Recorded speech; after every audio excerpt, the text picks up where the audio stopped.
هاخدك النهارده في جولة لإمبراطورية مراثا. بيبدأ الفيلم باجتماع الملك مع أفراد البلاط الملكي عشان يختاروا رئيس الوزراء الجديد. بيقوم الرجل ده ويقولوا إن يشرفه يقبل المنصب، لكن الراجل الكبارة ده بيتدخل وبيقوله لأ، باجيرو هو الأحق بالمنصب ده. وبيدخل فخر إمبراطورية مراثا بيشوا باجيرو بلا، وبيقول للملك أنا جاهز لأي اختبار عشان أثبت جدارتي بالمنصب ده. الملك بيقوله تمام قوي، لكن الرجل ده هو اللي هيحدد لك الاختبار. فالوزير بيقوله ورينا بقى شطارتك في الرماية واقسم ريشة الطاووس دي لنصين. بيستعد باجيرو وبيركز وبيرمي السهم، لكن للأسف بيجي في الرمل. بينشكي الرجل قوي وبيقوله كان الاختبار انك تقسم ريشة الطاووس لنصين، لكن للأسف هي زي ما هي. باجيرو بيقوله لكنها أقصر من الأول، وبنكتشف انه قسمها من الجد. انت غلبان قوي يا حاج، احنا في الهند. بيفرح أفراد البلاط الملكي وبيتم تعيين باجيرو رئيس الوزراء الجديد، والرجل ده بيقدم له التحية بس هو حاطط حبان تحت ضرسه. وعلى مدار 10 سنين بيحقق باجيرو انتصارات حربية عظيمة في الشمال وفي الجنوب، ومش بيخسر أي معركة، وصيته بيسمع في الهند كلها. وبنروح لباجيرو في الحصن بتاعه، بيدخل عليه الحارس وبيقول له في جندي من مدينة راجبوت عاوز يقابلك، لكن باجيرو بيرفض. بس الجندي بقى بيهجم على الخيمة وبينفض الحرس بتوعه، وبيكون باجيرو واقف يتفرج لحد ما بيزهق وبيضربه بالرجل فبتقع الخوذة من على راسه. وبيظهر هذا القمر مستاني بنت ملك المدينة، وبتقول لباجيرو انها محتاجة مساعدته لان شعبها محاصر من المغول، لكن باجيرو برضه بيرفض المساعدة. فبتحط السيف على رقبته وتهدده يا اما يجي معاها لا اما هتموته. بيعجب باجيرو جدا بشجاعتها وبينطلق معاها لراجبوت. في الوقت ده قائد المغول بيبعت اخر رسالة تحذير لملك المدينة، وبيكون باجيرو خلاص جهز خطة الحرب مع مستاني وبتبدأ المعركة. وبيكون باجيرو بقى عمال يقطع في جيش المغول وبيتشقلب في الهواء ويطير في الجو، وبيوصل لقائد المغول وهو على الفيل بتاعه وبيخلص عليه بالسيف، وبينتصر باجيرو في المعركة. وبيكون في واحد جاي من وراه يضربه بالسيف، مستاني بتشوفه وبتجري عليه، لكن باجيرو بيفتكرها هتضربه فبيضربها بسيفه. شوف يا اخي، خير تعمل شر تلك. بتقع على الارض وبياخدها على حصانه ويدخلوا المدينة بسرعة عشان يعالجوها. وهناك ملك المدينة بيقابلهم وبيشكر باجيرو جدا على مساعدته وبيطلب منه يحضر معاهم عيد الهولي. وبنروح لمستاني في اوضتها وهي مع الخدم، وبيدخل باجيرو عشان يتكلم معاها، لكنها بتقول له ايه هي وكاله من غير بواب؟ دي اوضتي مش ساحه المعركه، محدش بيدخل او يخرج من هنا الا باذني. بيتضايق ويمشي. فبتقول له ايه عليك انت زعلان؟ انا بس كنت خايفه واحنا لوحدنا فكر اخد بطاري منك. بيقول لها حقك، لكن انا مدين ليكي بحياتي. بتقول له انا مدينه ليك ببلدي. بيقول لها وانا مستعده اضحي بحياتي عشانك. فبتطرد الخدم بقى بره عشان تعرف تتكلم براحتها. وبيروح باجيرو عشان يطمن على جرحها وبيحييها على شجاعتها انها نجت من سيفه اللي مش بيرحم اي عدو في ساحه المعركه. وبيسخن خنجره ويكوي بيه جرحها. بتتألم مستاني جدا وتترمي في حضنه، فبيهديها الخنجر بتاعه. وبالليل بتكون مستاني في اوضتها وبتدخل عليها الخادمه بتقول لها باجيرو عاوز ياكل حاجه حلوه، روحي وديها له وتبقى حجه عشان تقابليه. لكن مستاني بتقول لها لا خلاص انا ما بقتش محتاجه حجه عشان اقابله. وبتطلع الخنجر بتاعه. الخادمه اول ما بتشوفه بتتصدم وبتقول لها الخنجر ده بتاع مين؟ قالت لها باجيرو. بتتخض الخادمه جدا وبتقول لها انت مش عارفه ان وفقا للعادات هنا البنت بتتجوز الراجل اللي بتقبل منه الخنجر؟ قالت لها عارفه وقبلت اكون زوج. شوف يا اخي الراجل قاعد في حاله لا بيه ولا عليه، اتجوزته وهو ما يعرفش. المهم بتروح له مستاني وهو نايم فبيفوق ويحس بيها. بتديله الحاجه حلوه وبيقول لها بحزن ان هو ماشي الصبح خلاص ومش هيشوفوا بعض تاني. بتقول له مش مهم لانه دايما هيفضل في قلبها. الصبح كل المدينه بتودع باجيرو ما عدا مستاني لانها مقتنعه ان لسه بينهم لقاء. وبتروح لامها وابوها تاني يوم وبتقول لهم انها هتروح لباجيرو مدينه بيون لانها اتجوزته بالخنجر، لكن امها بترفض وبتقول لها هو ما عندوش علم اصلا بالعادات دي، وكمان هو هندوسي براهيمي وانتي مسلمه، وجوازي انا وابوكي ما اتقبلش من المجتمع زمان لنفس السبب. لكن ابوها بيتدخل في الحوار وبيقول لها مستاني بتعبد ربنا وكريشنا في نفس الوقت، الهانم عامله ميكس اديان على مزاجها، وان الخلافات السياسيه والدينيه دي حاجه والحب حاجه تانية خالص. بارك الله فيك يا ابو مستاني والله. لكن مستاني بتقول لها حتى لو كده عمرك ما هتكوني زوجه شرعيه. مستاني بتعترض وبتقول لها الحب عباده يا ماما. فالست بتقتنع وبتدعي ربنا يوفقها وبتودعها. في القصر بتاع باجيرو بقى بيكونوا عاملين حفله كبيره لاستقباله، وهناك بنكتشف ان باجيرو اصلا متجوز وعنده ابن، وبتستقبله كاشي مراته. وهو بيغير هدومه بتكتشف كاشي ان الخنجر مش معاه، ولما بتساله عنه بيسرح وبيبان عليه الحزن جدا وانه وافتكر مستاني. بتوصل مستاني لقصر الضيوف بهدايا وذهب كتير، وبتروح ام باجيرو واخوه عشان يشوفوا الهدايا دي، وبيتفاجئوا بوجود مستاني. الام بتسالها عن اسمها وبتمدح جدا في جمالها، عندها حق والله البت زي القمر، وبتعرف منها انها بنت ملك المدينه من مراته المسلمه. فبتقول لها ما كانش له لزوم والله يا ابوكي يبعتك المسافه دي كلها عشان سبب تافه زي الهدايا. فبتطلع مستاني الخنجر، واول ما الام بتشوفه بتقول لها ده بتاع باجيرو. فبتقول لها مستاني عندنا عاده ان البنت بتتجوز بالخنجر. بيبان على الام الضيق وبتقول لها ده يمكن بين الراشبوتيين والمسلمين، لكن هنا في نظام باجيرو احنا مش قابلين العلاقه دي اصلا. بتقطعها مستاني وبتقول لها لكني زوجته. الام بتبص لابنها وبتقول له ظبط مكان لمستاني تقعد فيه، وبقي تعالي سلمي عليا قبل ما ترجعي مدينتك.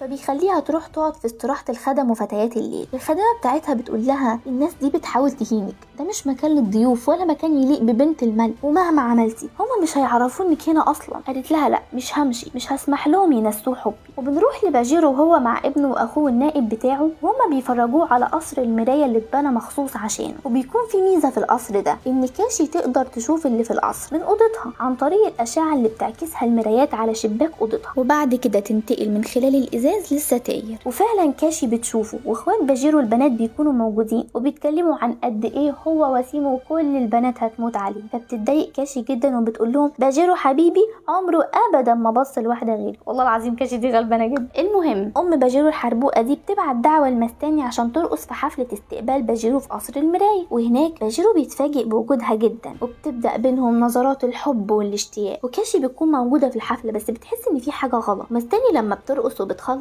باجيرو بيروح لها وبيقول لها انه متفاجئ بوجودها لكنه سعيد جدا وهيقابلها بكره. وبالليل ام باجيرو اللي مستلكه دي بتروح لها وبتقول لها انت موهوبه جدا يا بنتي وبترقصي حلوه قوي. مستني بتشكرها وبتقول لها يا ريت بقى تقبلي طلبي. قالت لها طبعا طبعا امال. وراحت مطلعه جوزين خلاخيل وقالت لها اتفضلي يا ستي انت دلوقتي رسميا راقصه البلاط الملكي، وقريب قوي هترقصي في العاصمه. بيبان على مستني الحزن من الكلام. فالام بتقول لها ايه العرض ما عجبكيش؟ قالت لها بالعكس انا مقدراه جدا، سواء خدت ابنك او الخلاخيل، وكل ما هتحاولي تبعديني عنه كل ما هقرب منه اكتر. قالت لها خلاص افضلي حاولي، وكده كده الرقاصه دايما مكانها تحت العرش، استعدي يلا عشان هترقصي بكره في العاصمه. وبتسيبها وتمشي. في ده يا ام باجيرو. تاني يوم بيكون باجيرو مع الجيش بتاعه وبيستعد عشان يروح العاصمه، وبيقول لاخوه يا ريت ضيافتنا المستني تكون على اكمل وجه. اخوه الكداب ده بيقول له طبعا طبعا ما تقلقش دي قاعده في القصر. قال له خلاص بلغني اروح لها بالليل. قال له بس بالليل مش هينفع لان الملك مستنيك في القصر. وبالليل بيوصل باجيرو للعاصمه وبيقابل الملك، بيهنيه الملك على انتصاره مع الراشبوتيين وبيقدم له سيف اتعمل مخصوص عشان. باجيرو بيمسك السيف وبيشكر الملك وبيقول له اسمح لي جلالتك استخدمه عشان ناخد دلي. فالوزير بيقول له اسكت انت، ده مش الوقت المناسب اصلا لان لازم نرضي نظام في الجنوب عشان نعرف ناخد دلي. الملك بيقول لباجيرو الوزير عنده حق، احنا محتاجين نفكر كتير قوي قبل الخطوه دي. وبيمشي الملك ويسيبهم واقفين سوا. بيفتح باجيرو السيف، فالوزير بيقول له بسخريه هتحطه على رقبه انهي عدو بقى بما انك مش هتاخده دلي. فباجيرو بيفاجئ الوزير ويحط السيف على رقبته وبيقول له باجيرو مش ناقصه اعداء، وبيسحب السيف ويمشي. واول ما بيلف العقد اللي على رقبه الوزير بيفرط ويقع على الارض. باجيرو بيلف له ويقول له زي ما انت عارف ما ينفعش ابدا نشكك في سرعه الفهد ولا نظر النسر ولا سيف باجيرو. وبيمشي بمنتهى الثقه. عالمي عالمي. وبتبدا الحفله وبتوصل مستاني للعاصمه، وبيستغرب باجيرو جدا من وجودها، وبيسال النائب بتاعه عن سبب وجودها. فبيقول له امك بعتتها عشان ترقص. لكن مستاني بقى مش بترقص وبتحط جوزين الخلاخيل قدام الملك. فبيعترض الراجل اللي انا مش طايقه وشه من اول الفيلم ده، وبيقول لها انت هنا عشان ترقصي مش عشان تهيني البلاط الملكي. لكن باجيرو بيتدخل وبيقول له دي مش رقاصه، دي ضيفه عندي وكمان بنت ملك مدينه راشبوت، وبسببها انا عايش لانها انقذت حياتي. فالملك بيقول لها ازاي نقدر نردلك الجميل ده على انقاذك باجيرو. قالت له مش هتقدر على طلبي. بيقول لها ايه هو الطلب اللي مش هقدر عليه؟ قالت له باجيرو. الكل بينصدم من كلامها جدا، والملك بيحيي شجاعتها انها تطلب اغلى شخص في امبراطوريه مراسة، وده ممكن يعرضها للعقاب. فبتقول له انا مستعده اتعاقب لو كان حبي جريمه. قلبك كبير والله يا مستني يا اختي. وبعد كده الملك بيسمح لها تمشي من غير ما ترقص وبيعفو عنها. وبالليل بيروح لها باجيرو وبيقول لها انتي طلبتي باجيرو قدام البلاط الملكي كله، وهو قدامك اهو، وضحيتي بكل حاجه عشان جواز انا معرفش عنه حاجه اصلا. ممكن اعرف ايه مبرر الجنون ده؟ فبتقول له الحب يا يحيى. بيقول لها المجتمع مش هيتقبلك ابدا، وانا عندي زوجه اسمها كاشي هتفضل دايما مراتي الاولى ومش هكون ليكي لوحدك، وجوازك مني مش هيجيب لك غير العار. فبتقبل كل ده عادي. بيقول لك مره واحده اسمها مستني ما عندهاش كرامه، فبياخدها تحت المطر وبيفضل يحلف بالارض والسماء وشويه حاجات كده انه اتخذها كزوجة والعالم هيتذكرهم دايما كشخص واحد. تاني يوم بيكون باجيرو بيخطط لحربه ضد نظام لانه الملك الاقوى في الجنوب، فالنظام بيبعت حرس لباجيرو يجيبوه عشان يتفاوض معاه، لكن بيكون في نيته الغدر وانه عاوز يأسر باجيرو. وعشان باجيرو مش عبيط بيكون عارف النية دي وعامل حسابه كويس قوي. ولما نظام بيحب يتعجرف عليه باجيرو بيقول له اوعى تنسى ان جيشك المتكون من 20,000 جندي واقف وراهم 40,000 جندي من جيشي، وبإشارة واحدة انسفك انت والجيش. نظام بيتجنن وبيقول الحرس اعتقلوه فورا. باجيرو قال له انا مستغرب قوي انك بتؤمر رجالتي تعتقلني، الناس اللي انت بعتهم يجيبوني فضلوا يبقوا معايا. نظام بيقول له ايه المطلوب؟ باجيرو بيقول له الهند كلها، وفي الوقت اللي انا بغزو فيه دلهي انت مش هتفتح بقك،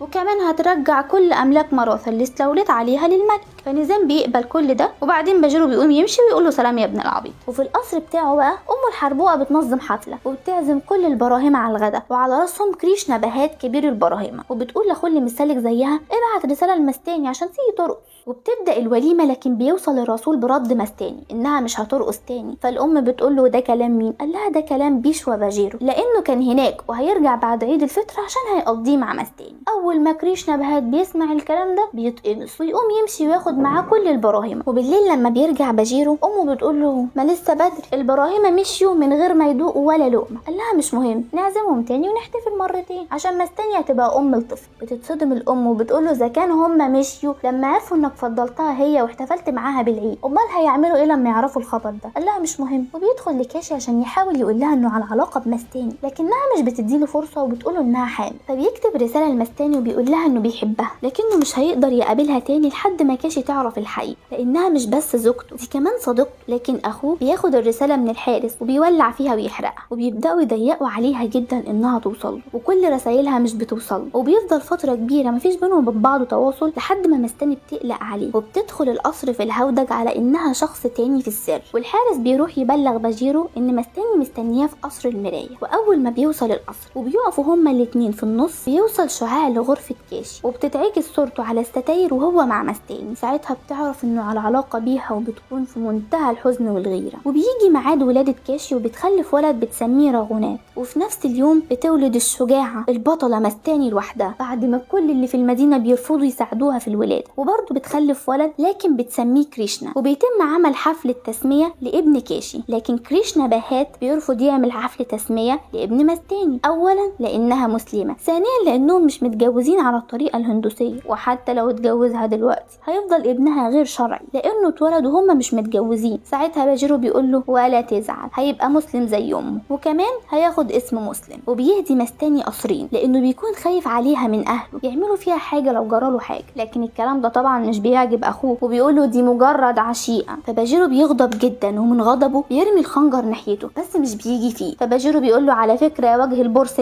انا ما غلطتش في هدفي، لكن علاقه الاخوه اللي بينا حاشق خنجري عنك. وبنروح لام باجيرو الحربوقه وهي واقفه مع كريشنا بهات كبير البراهمه، وبيقولوا لباجيرو انت لازم تعمل صلاه الحداد عشان تطهر نفسك من الذنوب. قال لهم خلاص انا هجيب مستاني هنا واديها حقوقها كزوج، وهي دي الكفاره الوحيده عن ذنوبي. فكريشنا بهات القماص بيقول له على فكره لو ده حصل كل عشيرتك هتبقى منبوذه. باجيرو بيقول له اخبط دماغك في الحيط، وبيجيبها وبيهديها قصر بيسميه مستاني محل زي تاج محل كده، وطبعا محدش بيعبرها ولا يستقبلها غير كاشي اللي تنستر، وبتقول لها الترحيب ده لله في لله كده مش من قلبي. وبعدين بتدخل القصر وتدخل اوضتها وبتبدا تعيط بمنتهى الحزن. فبيوصل ابن باجيرو الكبير بعد ما بقى عنده شنب اعدادي عشان هو كان في العاصمه بيتعلم السياسه من الملك، وبيقول له انت بتعيطي على ايه؟ الراجل اللي انت بتدعي له وبتعيطي عشانه ده وعايشه معاه سيرته على كل لسان في الهند انه خرب بيته وولع فيه وداير مع عشيقته. فبتضربه بالقلم وبتقول له ما تتكلمش عنه كده. وبيجي يوم العيد عند الهندوس وبيدخل واحد من كهنه البراهمه بيقول لكاشي كريشنا بهات هيخلي ناس اثناء الصلاه والاحتفال تهجم على مستاني وتقتلها هي وابنها، حاولي تنقذيها. كاشي بتكون في الاول متردده تبلغ باجيرو لكنها في النهايه بتقول له عشان ينقذها، وبيتم مهاجمه مستاني. لكن مستاني مش اي حد، دي محاربه من طراز فريد شجاعه بتواجههم كلهم بسيفها، وابنها بيكون على كتفها بس الكل جواد كبوه. بتصاب مستاني وبتقع على الارض في تعب وارهاق، وبيكون خلاص الراجل ده هيضربها بالسيف، لكن باجيرو بيوصل في الوقت المناسب وبيكون في منتهى الغضب من اللي حصل وبيخلص عليه وبينقذ مستاني. كريشنا بهات بقى بيقتل الكاهن اللي بلغ كاشي وبكل وبكل بجاحة بيقول لباجيرو ده من حسن حظ عشيقتك والا كانت هتتقطع حتت. فبيتضايق باجيرو جدا وبيكون عاوز يمسكه يرنه حتة علقة، لكن امه الحربوقة دي بتدافع عن كريشنا، وده طبعا بيسبب خلاف كبير بينها وبين باجيرو، وبيقول لها لو ما قبلتيش مستاني كزوجة شرعية ليا انا هسيب منصبي كرئيس وزراء. فبتقول له مش هقبل، وفعلا بيسيب منصبه. في نفس الوقت بيكون في عيد عند الهندوس ان الستات المتجوزة بتصلي عشان عمر ازواجها، فكاشي بتروح لقصر مستاني عشان تسمن بدنها بكلمتين كده وتقول لها انت مجرد عشيقة وعمرك ما هتكوني زوجة شرعية، وهتقابلي هنا شوية اهانات، حاولي ما تاخديهاش على اعصاب. وبعد كده بتديها ساري عشان تلبسه وتحضر معاهم المهرجان، وبتقول لها على فكرة ده مش عشانك، لكن انا سعادتي مع باجيرو وهو سعادته في قربك انت. وفي الوقت اللي بيكون فيه باجيرو في حالة نفسية سيئة جدا، على طول سكران ومش دريان باي حاجة بسبب رفض عشيرته ان هي تعترف بمستاني كزوجة شرعية، بيدخل عليه النائب بتاعه وبيقول له ابن نظام صار ضدنا وفي طريقه للهجوم. باجيرو بيقول له انا مالي، انا خلاص سبت المنصب بتاعي. لكن النائب بتاعه بيقول له انا طول عمري بحارب معاك وجنبك، واول ما اتعلمت امسك السيف كنت معاك، واي معركة دخلتها كنت انت القائد بتاعها. باجيرو بيتأثر جدا بالكلام وبيقول له لو قلب باجيرو ملك المستاني لكن عقله وعمره فدا الوطن. وقبل الحرب بيروح لمستاني عشان يودعها وبيقول لها لسه في بينا لقاء، هنتقابل وقت غروب الشمس وظهور القمر لما يكون ضوء الشمس لونه برتقاني والسما تبدأ تمطر، ساعتها مش هيكون في اي فروق دينية او سياسية وحبنا هيخلد للابد. وبيتحرك للمعركة، واول ما بيمشي ام الثعبانة دي بتقول لابنه اعتقل مستاني حالا هي وابنها، وبيحبسوها في مكان قذر. لكن الخادم اللي كان مع مستاني بيروح يبلغ باجيرو باللي حصل، واول ما بيعرف بيتجنن وبيقرر انه لازم يبدأ الحرب حالا وبدون خطة كمان، وبيتقدم لوحده. اخوه لما بيشوف كده بيأمر الجيش يتحرك بسرعة مع باجيرو، وبيبدأ جيش العدو يرمي عليه سهام، وسبحان الله بيتفاداها كلها لوحده وبالسيفين بتوعه. فبيأمر القائد المشاة يهجموا بسرعة على باجيرو، وطبعا عشان ده باجيرو ضد المية ضد النار ضد الحشرة ضد الفار بيدخل يدبح فيهم زي الفراخ وبيولع في الجيش كله وينتصر. وبنروح لمستاني اللي بيدخل عليها ابن باجيرو وهي في حالة يرثى لها، وبيقول لها دي فرصتك الأخيرة عشان ترجعي بلدك، لكنها بترفض. فبيأمر الحرس ياخدوا ابنها منها، بتقول لهم محدش يقرب له، ابن باجيرو هيخرج لوحده وعلى رجله. وبتسأل الولد الصغير شوية أسئلة، بيبان قد ايه الولد ده شخصيته قوية وشجاع زي امه وابوه بالظبط. وبتبدأ تودعه في مشهد حزين. وبنروح تاني لباجيرو بعد ما انتصر، واخوه داخل عليه عمال يهنيه ويقول له ده انت اعظم محارب في الهند وايه الحلاوه دي. لكن باجيرو بيبص له وبيقول له خلي الجيش يستعد حالا عشان انا ههاجم بيون وحرر مستاني. فاخوه بيتصدم وبيقول له هي حصلت، عاوز تعادينا وتحارب اهلك عشانها؟ وهتقتل مين بقى، امك ولا كاشي ولا ابنك؟ فبيبان على باجيرو الحزن وبيقع في الارض من اثر الاصابات في المعركه، وبياخدوه على مكان استراحته على البحر، وبيكون باين عليه المرض والحزن وانه مش حاسس باي حاجه خالص. وبيقول للنائب بتاعه انه مستني مستاني، وبيشتد عليه المرض والحمى ومش بيتحسن ابدا ولا بيستجيب لاي علاج. فبيبعتوا يجيبوا كاشي وامه على امل يعني ان ده يحسن من حالته شويه ويستجيب للعلاج. وفي الوقت ده ملك الامبراطوريه بيصدر اوامر بالافراج عن مستاني، لانه طبعا ما يقدرش يخسر محارب زي باجيرو، لكنهم بيعاندوا برضه مش بيفرجوا عنه. وبتوصل كاشي وامه للاستراحه، واول ما بتدخل كاشي عليه بينده لها باسم مستاني، فبيبان عليها الحزن والالم ودموعها بتنزل على حبيبها اللي بيموت وحتى مش فاكرها. وبتاخد رساله الافراج عن مستاني وبتروح لامه وبتقول لها اختميها حالا من فضلك، احنا مش هينفع نخسره ابدا، الراجل اللي عمره ما خسر معركه ابدا هيخسر النهارده قدام اهله. مستاني هي الوحيده اللي تقدر تنقذه. وقدام الحاح كاشي الام بتوافق وبتختم الرساله، وبيطير الحارس بالرساله عشان يوصلها لابنه. لكن طبعا الواد الغلاوي بيمسك الرساله يولع فيها، وبيشتد المرض على باجيرو اكتر واكتر، وبيبدا يتخيل حاجات حواليه ومش بيكون دريان باي حاجه، وبيتخيل ان في جيش داخل عليه. فبياخد سيفه ويجري ناحيه البحر بسرعه، وبيفضل يضرب في الهواء والبحر وهو بيردد ان جيش القدر عاوز ياخد منه مستاني. بتكون كاشي شايفاه في الوقت ده وحزينه عليه ودموعها نازله. في نفس الوقت بيكون بدا غروب الشمس، وبتبدا اشعتها تتحول للون البرتقاني، وبيظهر القمر في السماء، وبيحصل مطر ورياح شديده جدا. ومستاني في مكانها تشوف كل ده وبتحاول تفك قيودها، لكنها بتيأس وبتدعي ربنا وبتموت في نفس الوقت اللي بيموت فيه باجيرو في البحر. وبيكون الوقت اللي هو حدده عشان يتقابلوا هو ميعاد موتهم هما الاتنين، عشان يفتكرهم العالم بعد ما رفضهم كشخص واحد، باجيرو مستاني. وفي النهاية ما تنساش ان ده مجرد فيلم، سواء اتفقنا او اختلفنا معاه. ولو عجبك الفيلم دوس لايك واعمل سبسكرايب وفعل زر الجرس عشان توصلك الملخصات الجديدة. ولو في فيلم معين عاوزنا نلخصه ما تنساش تكتبه لنا تحت في الكومنتس.